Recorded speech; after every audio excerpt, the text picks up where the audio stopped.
I'm kind of confused. I'm not quite sure when the eviction moratoriums are going to end, when they're up, when um, they're going to be able to. I've heard some states say June, which is like 2 days. Some states say September.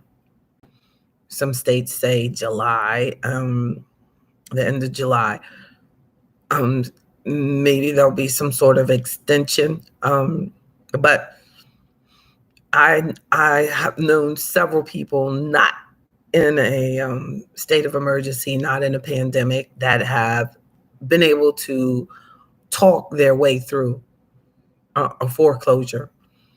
Um, Now they did have a law degree, but I do feel that there are legal ways for you to talk your way through, paperwork your way through, process your way through, look for resources through to avoid an eviction or foreclosure. I think in many situations we just accept it, and you think, well, I don't have the money, so I'm just going to have to deal with this. But I think that it's time to talk. Like if you feel like my family may get evicted, and we don't have anywhere to live, it's time to talk to someone. It's time to get the help that you need. It's time to talk to legal aid.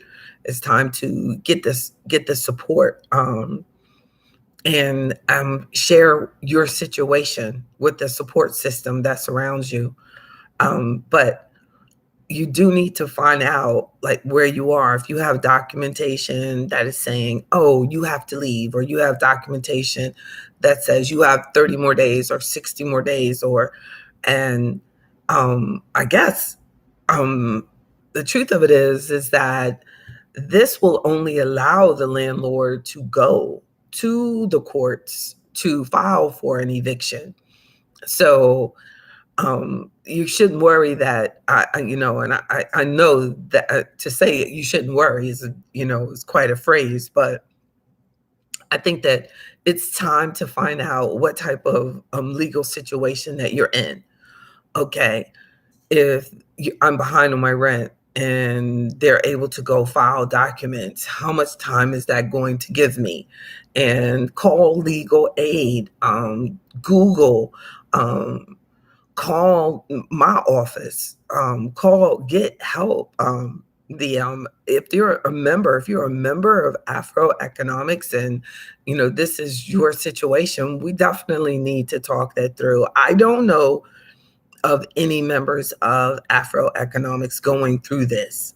But that does not mean that there are not millions of people that are threatened with an eviction or foreclosure, that they're behind because of COVID, because of a health situation, because of a death in the family, and so many things are happening. I have recently seen many professionals who their job has just been just ended. Like one member of AfroEconomics, her employer, after 37 years, a couple of weeks ago, wrote her a letter and said that your job has been replaced with a computer process.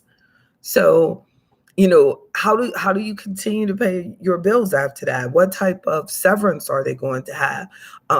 Those are things that you should sit down with me.